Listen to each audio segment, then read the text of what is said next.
Welcome again. In this video, we're going to talk about using an integrated development environment to write our code.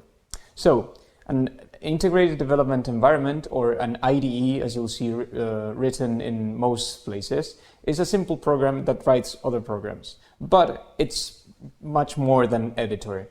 So, it's a complex editor that can give you syntax errors, it gives you the line where an error occurs, it gives warning of possible errors that might occur if you run this code.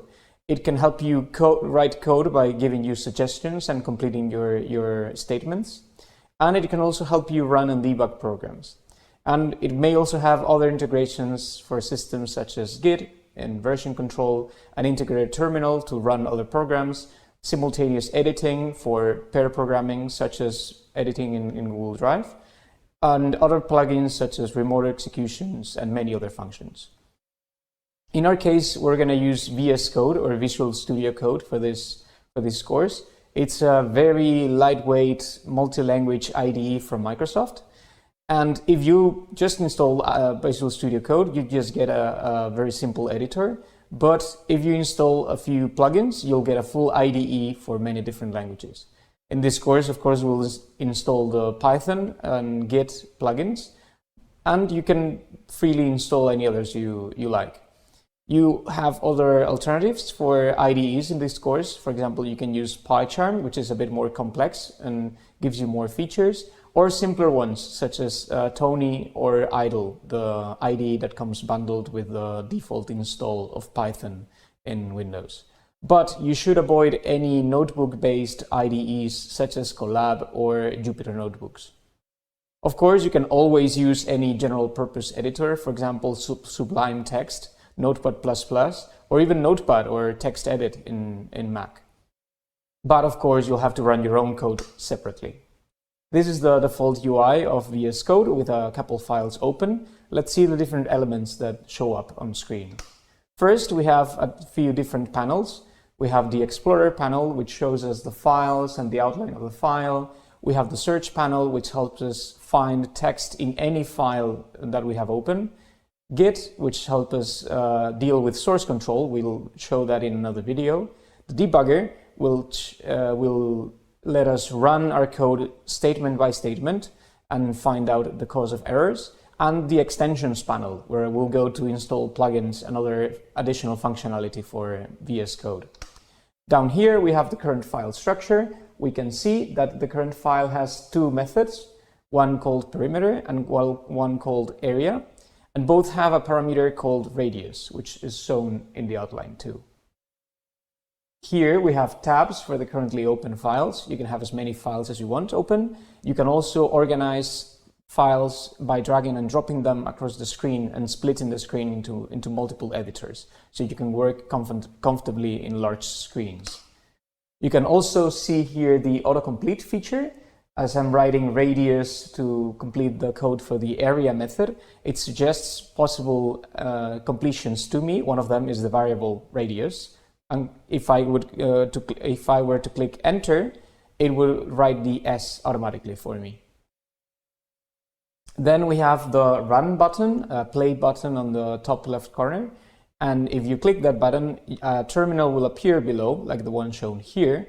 And you can see the VS Code is running the Python module, and it's giving us the output. The output is shown below, and it says circle with radius 10 and its area.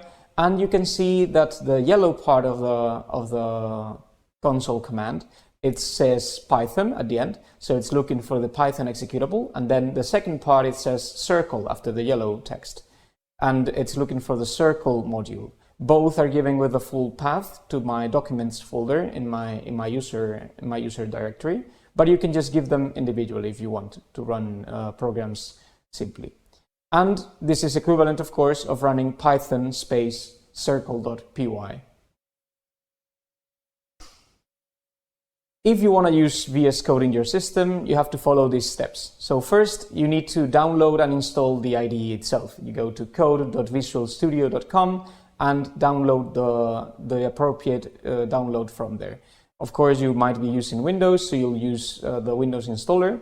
Then you have to go to the Microsoft Store and search for Python 3.11, which is the version of Python that we'll use in this course. You can install it without any account, and then you have to head out to git-scm.com/downloads to download Git.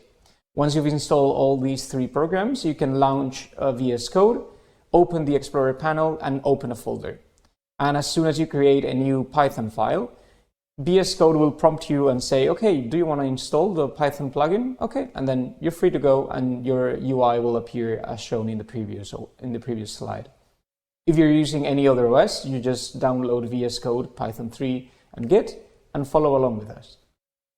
If you're working on Polylabs, the system's slightly different, because of course, every time you enter Polylabs, the system will reset and you'll need to install everything again.